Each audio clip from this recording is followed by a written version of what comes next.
Lajnah Daimah pernah ditanya, bagaimana jika seorang muslim berwudu lalu dia masuk masjid setelah azan zuhur, kemudian dia salat 2 rakaat dengan berniat untuk salat tahiyatul masjid, salat wudu dan salat zuhur sekali, salat qabliyah zuhur.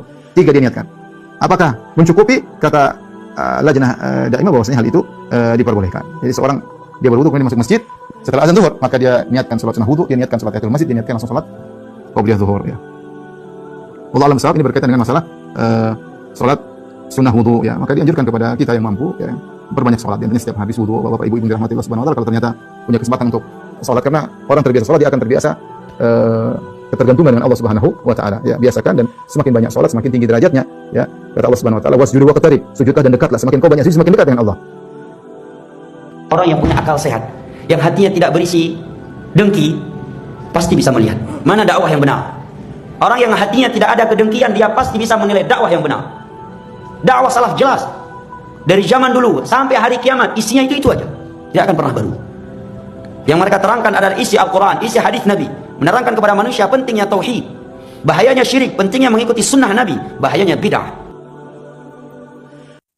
Assalamualaikum warahmatullahi wabarakatuh. Alhamdulillahi alal in'am wa syukru lahu alal ilham. Wassalatu wassalamu ala Sayyidina Muhammadin ashrafil anam wa ala alihi wa sahbihi as-sadatil a'lam, amma ba'du. Sahabat-sahabat Aswaja, seluruh warga Nahdien, para subscriber dan penonton semuanya tanpa terkecuali dimanapun berada, terutama yang sering mendoakan saya di kolom komentar, semoga saya sehat katanya dan lain-lain sebagainya. Saya juga tak lupa untuk mendoakan jenengan semuanya. Semoga Allah Subhanahu wa ta'ala senantiasa memberikan rahmatnya, taufiknya, hidayahnya, maghfirahnya, memberikan kelancaran rezeki dan kesehatan kepada kita semua. Dan tentunya semua amal ibadah kita yang kita kerjakan di bulan puasa ini diterima dan dilipat gandakan oleh Allah Subhanahu wa ta'ala. Amin. Allahumma amin. Kita tahu selama ini jargon dari orang-orang Wahabi adalah kembali terhadap Al-Quran dan Sunnah. Jadi jargon mereka qala Allah, qala Rasul, qala Allah, qala Rasul. Itu yang selama ini mereka gaungkan, mereka dengungkan selama ini terhadap jamaahnya. Jadi agama Islam ini agama dalil. Jadi dalil itu adalah Al-Quran dan Sunnah. Selain itu ulama bisa saja salah ulama itu. Tapi akidah ini, tapi kaidah ini ternyata oleh orang-orang Wahabi tak semuanya dipakai. Tergantung situasi dan kondisi juga ternyata. Buktinya itu, Ustadz Firanda Andirja ketika ditanya oleh jamaahnya bagaimana menggabungkan niat, misalnya kita masuk ke masjid, tahiyatul masjid atau qobliyah duhur misalnya. Maka jawaban Ustadz Firanda bukan qala Allah Ta'ala, bukan qala Rasul, tetapi qala Lajnah Daimah. Yang dijadikan rujukan malah Lajnah Daimah. Saya tidak mempermasalahkan masalah ini, karena sudah biasa itu di kalangan santri, itu adalah pembahasan di kaidah fikih atau pembahasan usul. Idza jtama'a amroni min jinsin wahidin walam yakhtalif maksuduhuma dakhala ahaduhuma fil akhar ghaliban. Jika ada dua urusan, ada dua perkara satu jenis, tujuannya tidak berbeda, maka yang satu masuk kepada yang lainnya, biasanya seperti itu. Contohnya orang junub. Orang junub sekaligus dia dalam keadaan junub sekaligus punya hadas kecil. Maka ketika dia mandi junub, otomatis dia sudah hilang dari hadas kecilnya. Itu sama dengan itu penggabungannya. Saya tidak mempersalahkan ini. Cuman saya akan memberikan contoh. Mari kita berpikir bahwa kita itu sebenarnya tidak mampu langsung qala Allahu, qala Rasul, itu tidak mampu. Kita tetap masih harus mengikuti ulama. Mereka kan mengatakan kita tidak boleh taklid terhadap ulama. Kami orang-orang Aswaja misalnya mengikuti Imam Syafi'i, mengikuti Imam Nawawi, dan mujtahid di bawahnya. Itu yang diikuti oleh orang-orang NU, orang-orang Aswaja.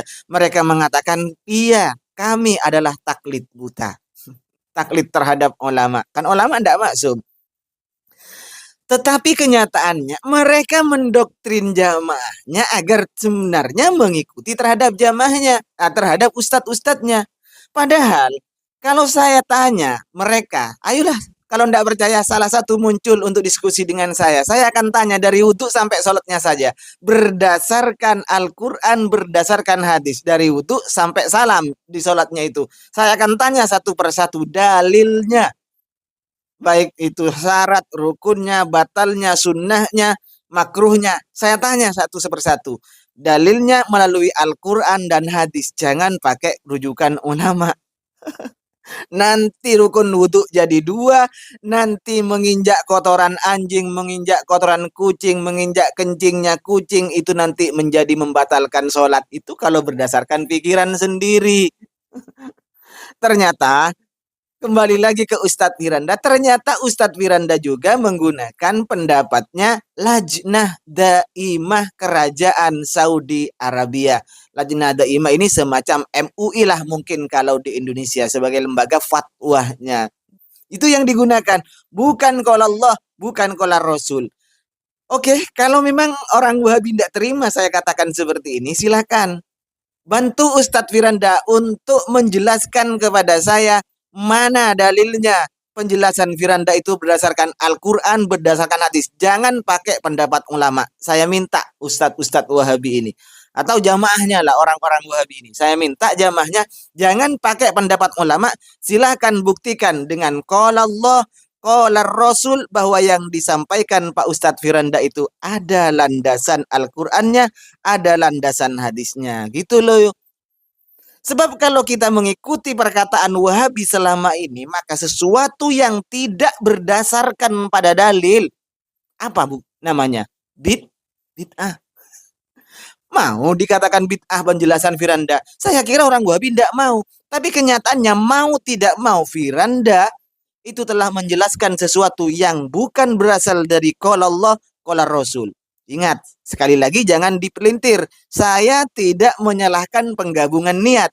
Yang saya salahkan adalah, ya bukan saya salahkan, yang saya kritik, yang saya komentari di sini adalah ketika ustadznya, Ustadz Wahabi yang jargonnya Al-Quran dan Sunnah ini ternyata pakai pendapat ulama, bukan pendapatnya, bukan qala Allah, bukan qala Rasul. Kemana qala Allah, qala Rasul kalau seperti ini? Jadi teman-teman Wahabi marilah.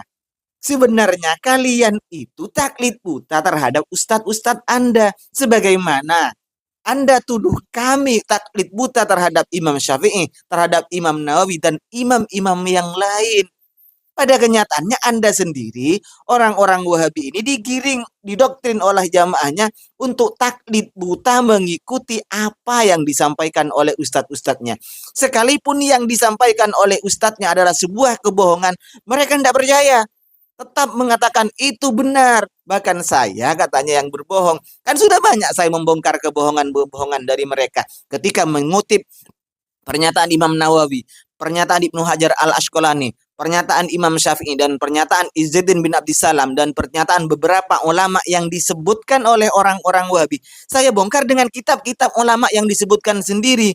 Bahwa mereka ternyata berbohong. Contoh ya, ada salah seorang ustadz dari Sunda itu, Abu Haidar As-Sundawi, dia mengatakan mengaji Quran di kuburan ini katanya yang dianggap syirik oleh ulama Syafi'i, oleh Imam Syafi'i bahkan.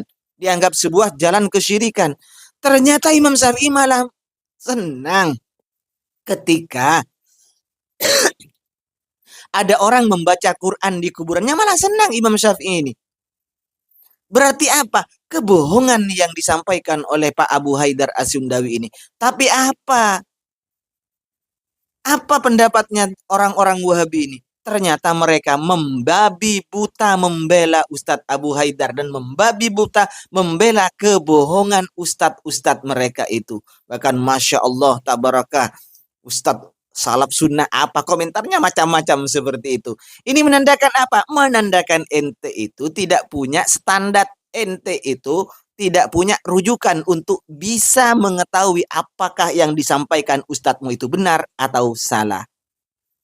Jadi kalau memang Anda itu tidak tahu apakah benar atau salah, maka jangan banyak komen lah. Biar tidak semakin menampakkan bahwa orang-orang Wahabi itu hanyalah kumpulan orang-orang yang juhala.